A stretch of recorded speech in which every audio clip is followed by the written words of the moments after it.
बहता हुआ पानी जैसे वापस नहीं आता। बूढ़े होने के बाद हम फिर से जवान नहीं हो सकते। उसी प्रकार से समय है, ये निरंतर बहता रहता है, ये कभी भी नहीं रुकता। क्या हम बहते हुए पानी को रोक सकते हैं? नहीं रोक सकते। ना ही हम अपने जीवन को रोक सकते हैं। हमारे जीवन का हर पल कभी नहीं लौट कर आता है। हम बड़े होने के बाद कभी भी बच्चे नहीं बन सकते। जिस मनुष्य ने समय का सही उपयोग किया है, उसने अपने जीवन में सब कुछ हासिल किया है। और जिसने समय का दुरुपयोग किया है, उसे दुख और तकलीफ़ों के सिवा कुछ भी नहीं मिला। बहुत से लोग यही कहते हैं कि अरे अभी तो पूरा जीवन पड़ा है, बहुत समय है हमारे पास, हम कर लेंगे। लेकिन वो भूल जाते हैं कि समय और जीवन दोनों ही कभी नहीं रुकते। किसको पता कल क्या होने वाला है? मान लो कल अगर तुम्हारी मृत्यु हो जाए तो तुम फिर क्या करोगे? इसलिए जो भी करना है अभी करो, आज करो। बहुत से लोग तो यही रोना रोते रहते हैं कि अभी तो मेरा समय खराब चल रहा है, जब मेरा अच्छा समय आएगा तब मैं कार्य करूँगा। लेकिन वो ये भूल जाते हैं कि समय अच्छा या बुरा नहीं होता। समय तो निरंतर चलता रहता है, हमें ही उसके साथ मेहनत करके उसे अच्छा बनाना पड़ता है। और अगर हम मेहनत नहीं करते तो वो हमारे लिए हमेशा बुरा ही होगा। तो आइए आज मैं आपको बताऊंगा कि समय का सही उपयोग नहीं करने से क्या हो सकता है, और समय का सही उपयोग करके हम जीवन में सफल कैसे बन सकते हैं। बस आपको ये कहानी बड़े ध्यान से और अंत तक जरूर देखनी है, तभी आपको समय का खेल समझ आएगा। बहुत समय पहले की बात है, एक नगर में एक राजा रहता था। वो राजा बहुत ही शक्तिशाली थे। वो राजा युद्ध में बहुत निपुण थे। वो कभी भी युद्ध से नहीं हारते थे। आस पास के नगरों के सभी राजा उनसे डरते थे और उनका सम्मान भी करते थे, क्योंकि सबको इस बात का डर लगा रहता था कि अगर राजा को किसी बात का बुरा लग गया तो वो हमसे हमारा नगर छीन लेगा। वो राजा अपने सभी कार्य को समय पर पूरा कर लेता था। उसके उठने से लेकर सोने तक की पूरी समय सारणी थी। वो किसी भी काम को जो है बात के लिए नहीं छोड़ता था। उसके सेवक भी इस बात पर ध्यान रखते थे कि राजा का काम समय पर ही पूरा होना चाहिए। उस नगर की पूरी प्रजा राजा से बहुत खुश थे, क्योंकि राजा उनकी सभी समस्याएं साथ ही साथ निपटा देता था, कभी भी कल पर नहीं टालता था। उस राजा का जो प्रशासन था वो बहुत ही अच्छे से चल रहा था, क्योंकि वो राजा अपने सभी कर्तव्यों का पूरी तरीके से और पूरे ईमानदारी से पालन करता था। उस राजा का सबसे बड़ा हथियार समय था। वो कभी भी समय का दुरुपयोग नहीं करता था। उसको समय की कीमत अच्छे से पता थी, इसलिए वो अपने सभी कार्य समय पर ही पूरा कर लेता था, जिससे उसको कभी भी तनाव नहीं होता था। उसे कभी भी किसी बात को लेकर चिंता नहीं होती थी कि यह मेरा कार्य रह गया है, कि मैं इसको कब करूँगा। वो तो अपने सभी कार्य को समय पर पूर्ण कर लिया करता था। उस राजा के पास सब कुछ था, धन दौलत ऐशो आराम, सभी प्रकार की सुख सुविधाएं थीं, लेकिन राजा की कोई संतान नहीं थी।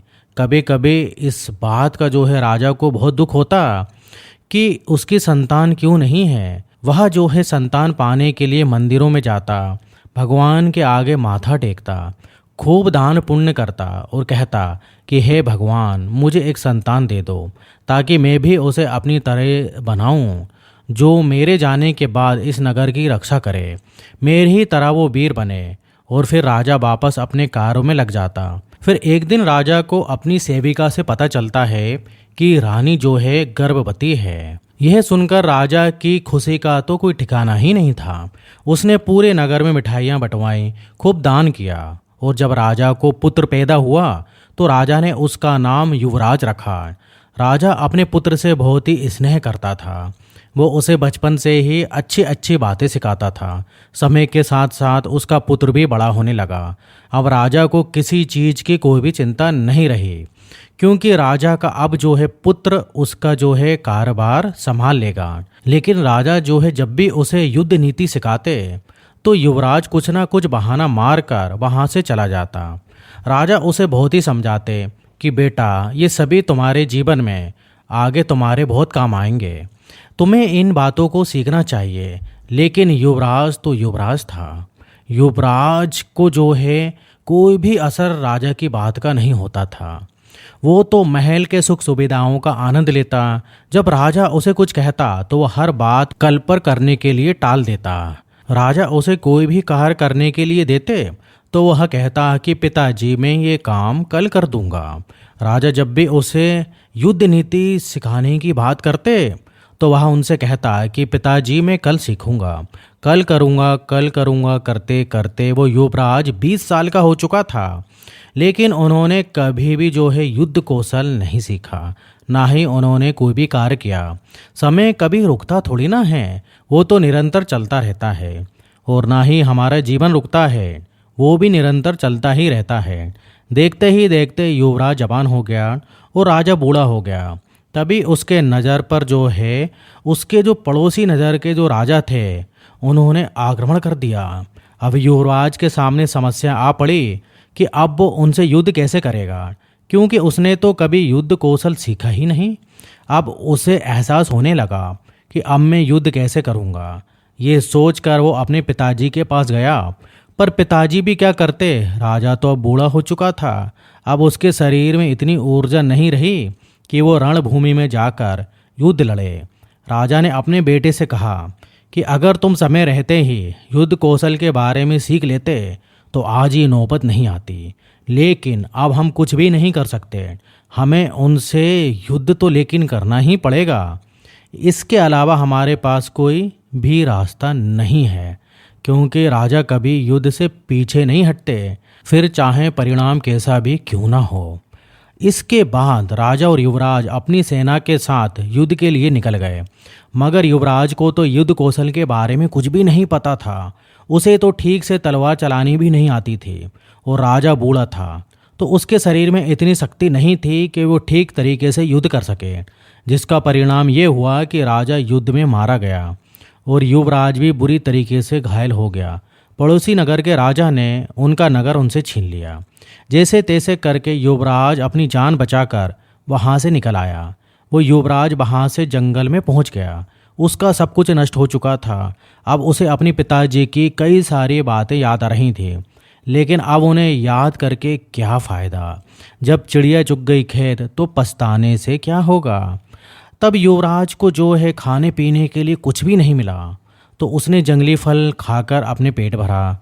अब जो है उसको उस भोजन की याद आने लगी जो वो महल में बैठकर बड़ी तसल्ली से खाया करता था।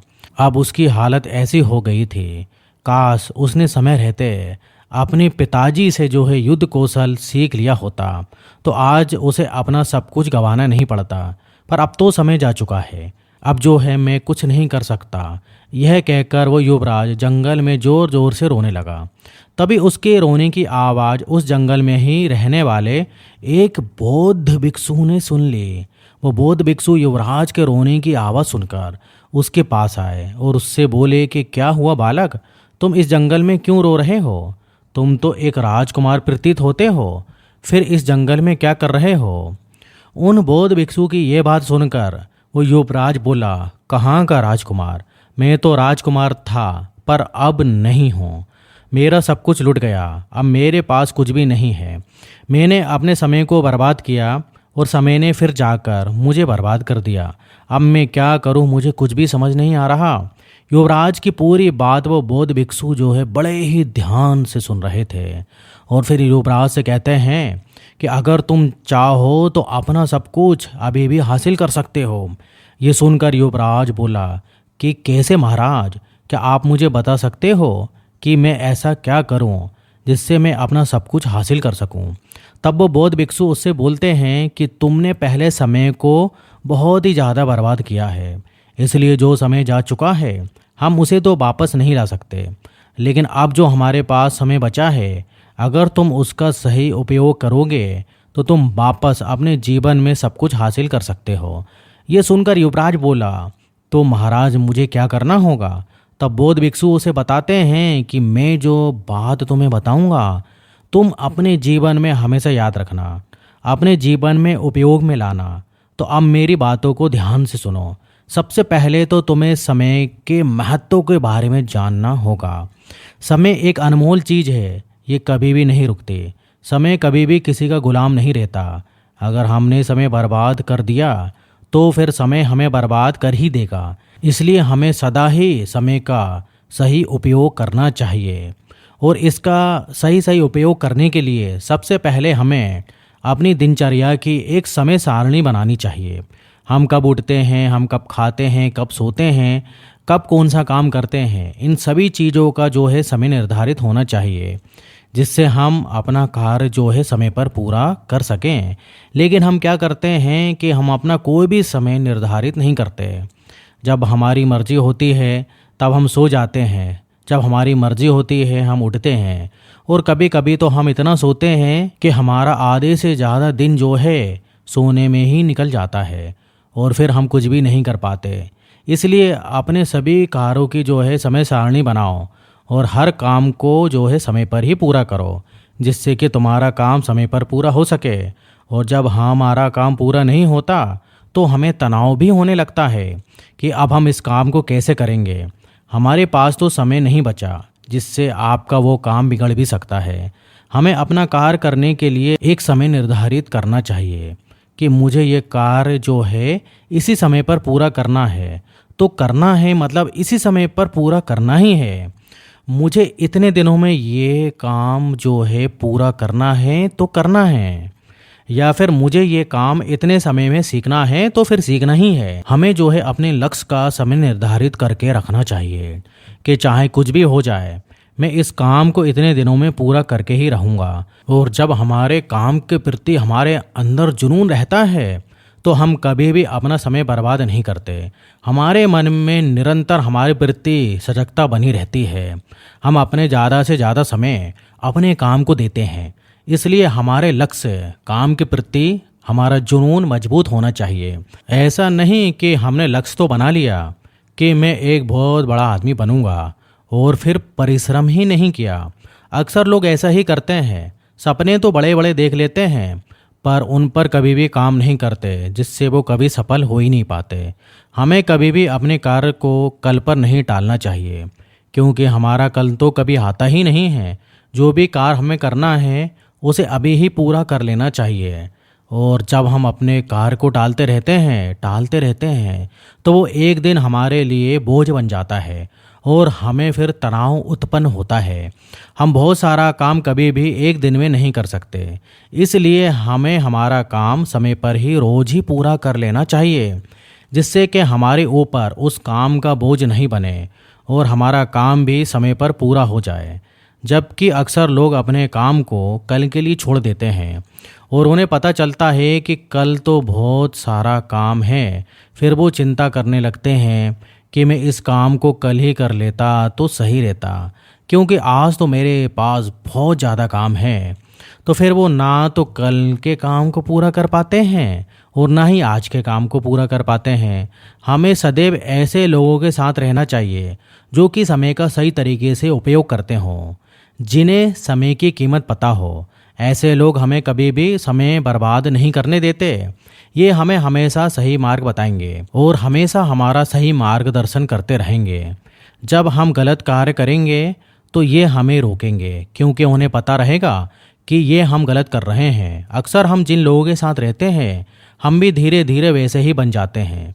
और अगर हम अच्छे लोगों के साथ रहते हैं जो कि समय का सदुपयोग करते हैं तो हम भी जो है समय का सदुपयोग करते हैं। और अगर हम बुरे लोगों के साथ रहते हैं जो कि समय का दुरुपयोग करते हैं, जिनको कि परिश्रम करने में आलस आता है, काम को टालने की आदत है, तो फिर हम भी उनके जैसे ही बन जाते हैं। कभी कभी हम आगे बढ़ने की कोशिश करते हैं पर हमारे साथ ही हमें रोक लेते हैं। वो खुद तो कुछ करते ही नहीं हैं और आपको भी कुछ नहीं करने देते। इसलिए ऐसे लोगों से दूर रहिए जो कि समय का दुरुपयोग करते हैं। सदैव अच्छे लोगों के साथ रहिए। कभी कभी हम अपना कार्य समय से पहले पूरा कर लेते हैं तो बाकी बचे समय को हमें बर्बाद नहीं करना चाहिए, बल्कि बचे हुए समय का हमें सही उपयोग करना चाहिए, क्योंकि हमारे लिए हर पल बहुत ही कीमती है।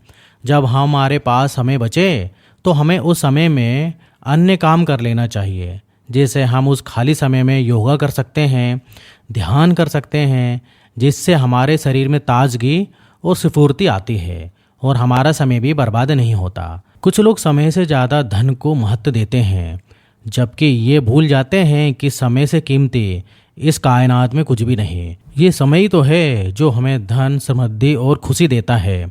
समय को कोई भी मनुष्य खरीद या फिर बेच नहीं सकता। कुछ लोग तो अपने जीवन का सही मतलब भी नहीं समझ पाते कि आखिर उन्हें अपने जीवन में करना क्या है। वे तो समय का उपयोग अपने दोस्तों के साथ खाना खाने में, घूमने फिरने में, गप्पे लड़ाने में, बातें करने में ही गवा देते हैं। इस तरीके से वह अपने जीवन के वर्ष जो है व्यतीत करते रहते हैं। वे कभी भी यही नहीं सोचते कि वो क्या कर रहे हैं, किस तरीके से अपना समय बर्बाद कर रहे हैं। उन्हें कभी भी इस बात का पछतावा भी नहीं होता कि वो इसी वजह से जो है अपना समय और धन खो देते हैं, जिसे वो कभी भी वापस प्राप्त नहीं कर सकते। लोग ये भूल जाते हैं कि उनके पास सीमित समय है। वो तो हमेशा इसी भ्रम में रहते हैं कि अभी तो उनके पास बहुत समय है, जबकि समय ऐसी चीज है जो कभी नहीं रुकती। समय चाहे तो आपको 1 सेकंड में राजा और 1 सेकंड में भिखारी बना सकता है। अगर तुमने समय का सही तरीके से उपयोग कर लिया तो तुम भिखारी से राजा भी बन सकते हो, और अगर तुमने समय का सही उपयोग नहीं किया तो तुम राजा से भिखारी भी बन जाओगे। हमारे सभी के पास जो है समय बराबर ही होता है। सभी को एक दिन के 24 घंटे ही मिलते हैं।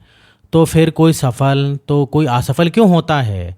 सफल लोग कोई अलग काम नहीं करते, बस वो उस काम को अलग तरीके से करते हैं। वे लोग अपने समय के प्रत्येक क्षण को जरूरी कामों में लगाते हैं, जिससे वो सफल हो जाते हैं। और असफल लोग समय के प्रत्येक क्षण को जो है बर्बाद करते रहते हैं, कभी सोने में, कभी घूमने में, कभी गप्पे लड़ाने में, जिससे वो कभी भी सफल हो ही नहीं पाते। इसलिए अपने जीवन के प्रत्येक क्षण को जरूरी कामों में खर्च करें। फिर बौद्ध भिक्षु युवराज से कहते हैं कि राजकुमार, मेरी एक बात हमेशा याद रखना, समय एक अमूल्य धन है। समय की अहमियत ही हमें ज़िंदगी में सफल बनाती है, और अगर समय एक बार चला गया तो वो कभी भी लौटकर तुम्हारे पास नहीं आएगा।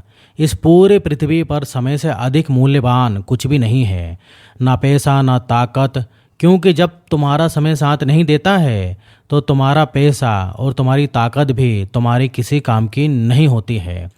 हम खोई हुई दौलत वापस पा सकते हैं, भूली हुई विद्या फिर से याद कर सकते हैं, अपने बिगड़े स्वास्थ्य को फिर से ठीक कर सकते हैं, लेकिन जो समय गया बस वो गया, उसको वापस कभी भी नहीं ला सकते। अगर हम समय को बर्बाद करेंगे तो समय हमें बर्बाद कर देगा। इसलिए सदैव जो है समय का सही तरीके से उपयोग करना चाहिए। बौद्ध भिक्षु की बातें सुनकर युवराज को अच्छी तरीके से समझ में आ गया, और फिर युवराज ने बौद्ध भिक्षु से कहा कि महाराज, मैं कभी भी अपना समय बर्बाद नहीं करूँगा, सदैव उसका सही तरीके से उपयोग करूँगा। अब मुझे समय का सारा खेल समझ आ गया। आपका बहुत बहुत धन्यवाद महाराज, मुझे समय के बारे में बताने के लिए। यह कहकर वो युवराज और बौद्ध भिक्षु दोनों ही अपने अपने कार्य करने के लिए निकल जाते हैं। इसके बाद वो युवराज बहुत मेहनत करता है, वो युद्ध कौशल सीखता है, वो कभी आलस नहीं करता है, कभी भी कोई काम को नहीं टालता है, और एक दिन वो एक सफल राजकुमार बन जाता है। उसके बाद वो युवराज वापस अपना नगर हासिल कर लेता है। तो देखा मित्रों आपने, अगर हम समय का सही सही उपयोग करें तो हम अपने जीवन में सब कुछ हासिल कर सकते हैं। तो दोस्तों वीडियो इधर ही ख़त्म होता है। उम्मीद करता हूँ कि आपको इस वीडियो से ज़रूर कुछ ना कुछ सीख मिली होगी, और अगर कुछ सीख मिली हो तो आप हमारे चैनल को सब्सक्राइब कर सकते हो और वीडियो को लाइक भी कर सकते हो। तो फिर मिलेंगे अगले वीडियो में, जब तक आप अपना ध्यान रखिए। धन्यवाद।